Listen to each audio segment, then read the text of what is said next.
Clash of the guardians. दोस्तों ये Apollo cycle का सेकंड भाग है।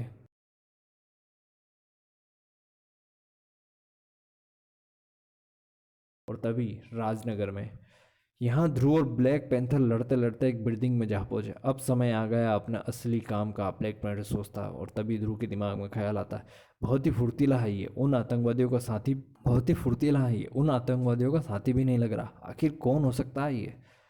बस इस ध्रुव को किसी तरह इस कमरे में धकेल दूं, काम बन जाए। पर इतना काम आसान नहीं लगता, क्योंकि ये फुर्तीला होते जा रहा है, लेकिन मुझसे ज़्यादा नहीं। मुझ पर कोई घातक वार नहीं कर रहा है, ये सिर्फ मेरे वारों से बच रहा है। आखिर चाहता क्या है ये?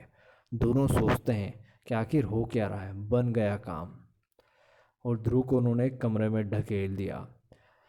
फिर वही कोशिश, ध्रुव मैंने कहा था ना, ये तुम्हारे खिलौने मुझ पर बेकार है। हाँ हाँ याद है, लेकिन इस बार ये असर करेंगे। और कुछ क्षणों में पूरा कमरा आग के लपटों में घिर गया और कुछ दिखाई ही नहीं दे रहा था। अगले पर ब्लैक पैंथर ने ध्रुव को बाहर की तरफ फेंक दिया। ध्रुव कांच की उस दीवार से तोड़ता हुआ बाहर की ओर निकला। भड़ाक! बहुत जल्द टकराने वाला जमीन पे था। इसे उससे पहले ही मुझे पता था कि ध्रुव तुम उतनी आसानी से हार मानने वालों में से नहीं हो, इसीलिए मैं अपने हाथों से तुम्हें जमीन से टकराऊंगा। ब्लैक पैंथर भी वहाँ से कूद गया। दोनों बिल्डिंग पे से कूद गए, गिरते गिरते। तुम्हारी कोई चाल लाके नहीं चलने दूंगा सुपर कमांडो ध्रुव। आखिर ब्लैक पैंथर अपने मकसद में कामयाब हो ही गया। टोनी, ध्रुव का काम हो गया, आगे का क्या प्लान है? उसने ध्रुव को भी बेहोश कर दिया, वो डॉट सुंघा के। तुम अब महानगर जाओ, बैटमैन भी वहीं पहुंचता ही होगा, और मैं और बाकी सब जाते हैं नागदीप। ठीक है? क्या सच में ध्रुव हार गया था? शायद नहीं। ध्रुव अभी पूरी तरह होशोहवास में ही था। याद है ना दोस्तों, ध्रुव 10 मिनट तक सांसें रोक सकता है। महानगर, राजनगर। अब तुम्हें पता चलेगा तुम्हें तूफान का देवता क्यों कहा जाता। इधर थोर और नागराज की लड़ाई हो रही थी। जू! कमाल की है इसकी शक्तियाँ, लेकिन अब ये क्या करना चाहता है? जुरूम! अब तुम पर थार का वार टूटेगा। तुमसे लड़ने में मजा आ रहा था वैसे, किंतु कम समय रह गया हमारे पास। उम्मीद है ये तुम्हें अचेत करने के लिए पर्याप्त होगा। बस अपने प्राण मत गवा देना। धड़म! आह! और नागराज के ऊपर प्रहार करता है थॉर। अत्यधिक घायल हो चुका था नागराज। मान गया नागराज, तुम्हें हमारे इतने शक्तिशाली प्रहार के बाद भी तुम अभी तक होश में हो। लेकिन अब होश में नहीं रहोगे। भड़ाक! और थोर एक जोरदार मुक्का उसे मारता है, और जिससे नागराज दूर जाकर गिरता है। अब इससे संभलने का अवसर देना ठीक नहीं होगा। धड़ाक! फिर उसे उठा के फेंक देता है। दुनिया का हर तूफान हमारी नसों में दौड़ता है, जितना तो दूर की बात, तुम अधिक समय तक हमारे सामने टिक भी नहीं पाओगे। तुम्हारी नसों में दुनिया का हर तूफान दौड़ता तो है।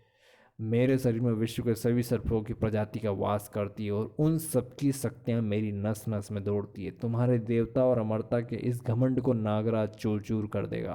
काबूम! नागराज ने थॉर पर एक ध्वंस सर्प का हमला किया। उफ! कैसे कैसे सर्प हैं इसके शरीर में? नागराज ने जबरदस्त प्रहार से थॉर दूर जाकर गिरा। नागराज ने विद्युत की तेजी से अगला प्रहार किया, जिससे थॉर हवा में ही दूर दूर तक जा गिरा। धड़ूम! भड़ा भुड़ुम! और हवा में लहरता गया और जा गिरा शहर के बीचों बीच। भड़ाक! उफ! इस नागराज को हराना तो बहुत मुश्किल होता जा रहा है। तरह तरह की शक्तियां हैं इसमें, मगर जीतना तो होगा ही हमें। बस बहुत हो गया, अब इस युद्ध का अंत तुम्हें हराकर करेंगे हम। अब इस युद्ध का अंत मेरे या तुम्हारे अंत पर ही होगा। यकीनन मानो नागराज, यदि तुम्हारे प्राण ही लेने होते तो अब तक ले चुके होते हम। धड़ाम! और दोनों के बीच टकराव होता है एक तेज। और यदि तुमने नागदीप पर हमले का कारण जल्दी ही नहीं बताया तो तुम्हारे प्राण मैं नहीं बख्शूंगा। और नागदीप पर इधर जहाँ जारी थी शक्तिमान और सुपरमैन का भयंकर जंग।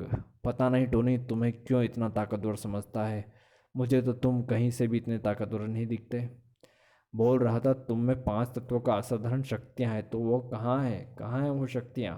तो तुम मेरी शक्तियां देखना चाहते हो, लेकिन एक बात ध्यान से सुन लो, यदि भागना चाहते हो तो अभी भाग लो, वरना बाद में तुम्हें इसका मौका नहीं दूंगा।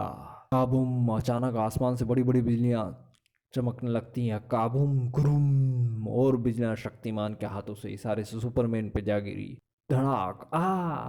बिना अंजाम की सोचे, ये तो तुम लोगों ने खेल शुरू किया ना, इसका अंजाम बहुत बुरा होगा। अगर कहीं कुछ गलत हुआ तो मुझे बताओ, मैं तुम्हारी सहायता करूंगा। वार इतना शक्तिशाली था कि सुपरमैन धड़ाम से जमीन पर जा गिरा। मुझे जल्दी इससे सब कुछ उगलवाना होगा। स्प्रास धूम, और दोनों के बीच लड़ाई होती है।